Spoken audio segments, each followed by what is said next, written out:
Hello everyone, this is Neha and you are watching my channel for all solution of Grammar Zone. Publication is Eduline and class is your 5th and let's start with our next chapter, that is vocabulary. Vocabulary means शब्दकोश आपका जितने भी आपको dictionary के अंदर दिखाई देते हैं या फिर आप आजकल गूगल के अकॉर्डिंग कर रहे हैं, तो वो आज हम सीखेंगे कि कैसे कैसे चेंजेस हो सकते हैं वर्ड्स के साथ। मतलब कि आपको सिखाया जाएगा कि वर्ड्स के साथ खेलना कैसे, प्ले विद वर्ड्स। ठीक है, तो करते हैं स्टार्ट। और अगर उससे पहले आप न्यू है मेरे चैनल पे तो सब्सक्राइब करके ज़रूर जाना।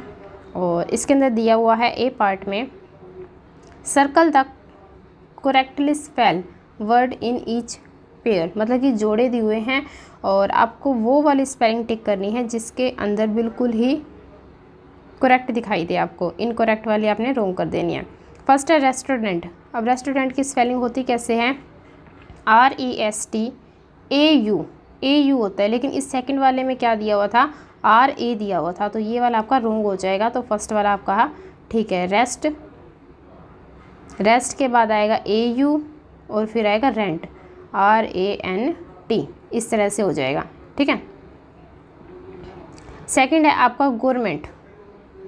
अब इसकी स्पेलिंग कैसी होती है? GOVERN, लेकिन इसमें क्या दिया होता है? N था ही नहीं फर्स्ट वाले में, इसीलिए हमने इसको फर्स्ट वाले को रोंग कर दिया और सेकंड वाले को ठीक कर दिया। पीछे हो जाएगा मेंट। फिर है नेसेसरी। नेसेसरी में क्या होगा? NECESSARY, नेसेसरी, ये आपका मीनिंग होता है ज़रूरी। फिर है नोटिसेबल। नोटिसेबल का क्या आएगा? NOTICE और ABLE, नोटिसेबल। फिर हो जाएगा इम्प्रेस्ड, EMBARRASSED। ठीक है, और ये वाला रॉन्ग इसीलिए किया क्योंकि यहाँ पर सिंगल आर दिया हुआ था। फिर है सेपरेट। सेपरेट में ए आता है, लेकिन यहाँ पर इसने क्या दिया होता? ई दिया होता पी के बाद, तो हमारी स्पेलिंग बन जाएगी SEPARATE, सेपरेट। सेपरेट मीन्स अलग। अब हम करते हैं इसका B part. There are many words in English that have opposite meaning. Opposite meaning होते हैं बिल्कुल विपरीतार्थक, उसके उल्टे बता देना। एक पॉजिटिव बता रहे हो तो दूसरा उसका नेगेटिव, इस तरह से कुछ हमने बताना है। तो करते हैं अब। फर्स्ट है एक्सेप्ट। एक्सेप्ट कर लिया हमने, इसका मीनिंग हो जाता है स्वीकार करना।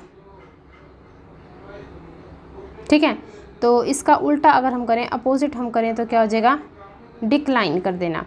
सेकंड है एडवांटेज। एडवांटेज का हो जाएगा डिसएडवांटेज। फिर है बैकयार्ड, पीछे आंगन वगैरह की बात हो रही है तो ये हो जाएगा फॉरवर्ड, आगे। मॉडर्न का होगा एंशिएंट टाइम, प्राचीन काल की बात होगी। बेटर का हो जाएगा रोज, वर्ष हो जाएगा। और बर्डनलेस का हो जाएगा लिमिटेड, बिल्कुल लिमिट में काम हो। और एक्सपेंड का हो जाएगा कॉन्ट्रैक्ट। और डिक्रीज का हो जाएगा इंक्रीज करना, बढ़ा देना। ये हो गया हमारे अपोजिट मीनिंग। तो चलिए आगे करते हैं इसका सी पार्ट करते हैं। इसके अंदर आपको एक बॉक्स दिया मिलेगा और बॉक्स के अंदर से ही आपको ये सारे के सारे फिल करने हैं। फर्स्ट है जैसे एज ब्लाइंड। ब्लाइंड क्या हो गया? बिल्कुल ही अंधा, वो हो गया बैट की तरह, चमगादड़ की तरह। सेकंड हो जाएगा एज क्यूट। क्यूट क्या होती है? किटन, बिल्ली का बच्चा। थर्ड हो जाएगा fight like cat and dog, अगर लड़ाई हो तो कुत्ते बिल्ली की तरह हो। और फोर्थ है कोल्ड एज आइस। ठंडक, ठंडक किसकी तरह हो? बिल्कुल आइस की तरह, बर्फ़ की तरह। वाइट हो गोस्ट की तरह, मतलब कि भूत की तरह। और कूलनेस क्या हो? कुकुम्बर, खीरे की तरह। लाइट कैसा होना चाहिए? फैदर, मतलब कि पंख की तरह, बिल्कुल हल्का होना चाहिए। और स्लीपिंग लाइक आ लोग। लोग क्या होता है? हमारा लट्ठा होता है, जो साहब ने देखा होगा पेड़ वगैरह के काट के रखे हुए होते हैं खाती की दुकान पे, तो वो जैसे सोए हुए होते हैं, ऐसे लग रहा है नींद तो ऐसी होनी चाहिए जैसे कि ये लोग हैं। फिर है डी पार्ट। टिक करना है हमको फ्रेजेस के ऊपर, जो आपको ब्रैकेट में दी हुई उसमें से एक के ऊपर आपने टिक कर देना है। फर्स्ट है जैसे you can look for the words you don't know the meaning of in a dictionary. Second है the aeroplane took off an hour late, 1 घंटा लेट की बात की गई है एरोप्लेन की।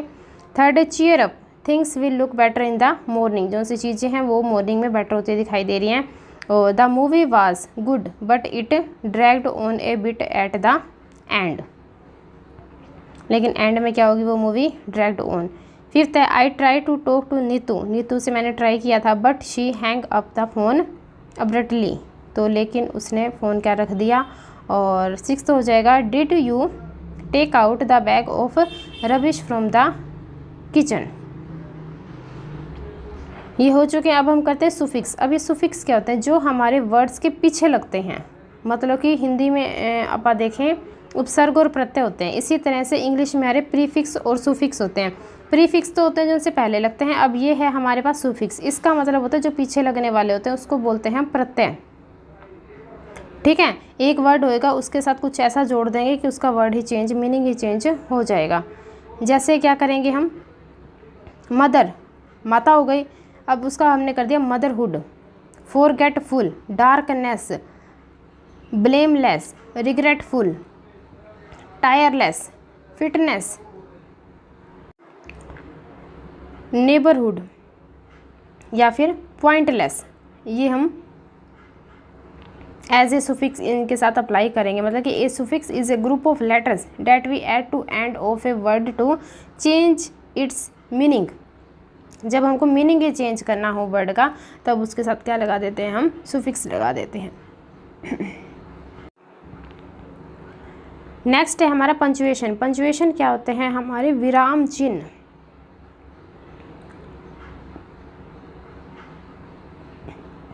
अब हम सीखेंगे कहाँ हमने फुल स्टॉप लगाने का, कोमा लगाने का, क्वेश्चन मार्क लगाने हैं, तो इस तरह से हमारे ये विराम चिन्ह यूज़ होंगे। देखिए फर्स्ट है add suitable punctuation mark to the sentences. Have you finished writing your essay. अब उसने पूछा है हैव यू फिनिश्ड, मतलब कि क्वेश्चन पूछा है, तो इसके लास्ट में हम लगा देंगे इंटेरोगेटिव साइन। फिर है I wonder where I lift my book, फिर आ जाएगा फुल स्टॉप। ये इसने बात कह दी तो फुल स्टॉप होएगा, वाक्य खत्म हो गया। थर्ड है कैन, कैन से स्टार्ट हो रहा है, मतलब कि क्वेश्चन मार्क आएगा। यहाँ पर आ जाएगा can my friends come home with me from school tomorrow.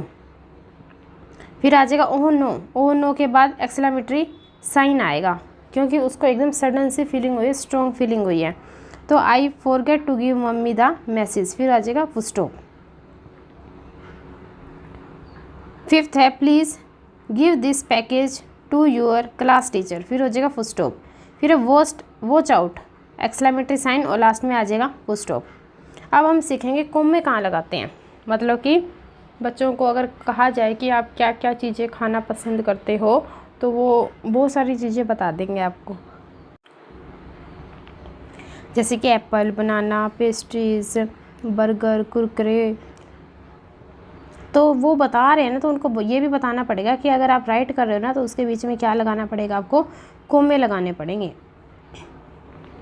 तो देखते हैं we use a comma to indicate a pause in a sentence. जब हमको थोड़ा सा रुकना हो तब हम इंडिकेट करते हैं ये कोमा लगा करके। एकदम स्पीडली नहीं पढ़ना है, किसी भी ऐसे राइटिंग की तरह या फिर कोई प्रस्ताव हो रहा उसकी तरह नहीं, थोड़ा सा हमने रुकना होता है, इसका मतलब ये होता है। फिर है add commas where needed in this sentences. First है mummy may I have a snack, तो इसने मम्मी के पीछे लगाया हुआ है और लास्ट में वो क्वेश्चनिंग कर रहे तो क्वेश्चन मार्क भी है। सेकंड में देखो I had an apple, A toast and a glass of milk for breakfast. अब यहाँ पर तो एंड लगा हुआ था, काम चल गया, लेकिन एप्पल के बाद तो आपको कोमा लगाना पड़ेगा ना। फिर है दिस गार्डन इज़ ब्यूटीफुल, यहाँ पर आएगा कोमा। फिर है वी आर अर्ली, फिर कोमा। फिर कृपया इज़ काइंड, यहाँ भी कोमा आएगा। वंस अपॉन अ टाइम, यहाँ भी कोमा है। और हंगरी आफ्टर प्लेइंग आउटडोर्स, यहाँ भी क्या आ जाएगा, कोमा आ जाएगा। जहाँ पर एंड आ जाए वहाँ पर हम यूज़ नहीं करते, लेकिन बहुत सारी चीज़ें हों तो हमें अगर पोज लेना हो तो इंडिकेट करना पड़ता है कोमा का। बोला भी गया है to separate a list of thing in a sentence. Sentence के अंदर थोड़ी सी लिस्ट वाइज जो चीज़ें आ रही हैं उसको थोड़ा सा हमने सेपरेट करना है। इंट्रोडक्टिव वर्ड और ग्रुप ऑफ वर्ड्स। ठीक है, तो आप देख लेना।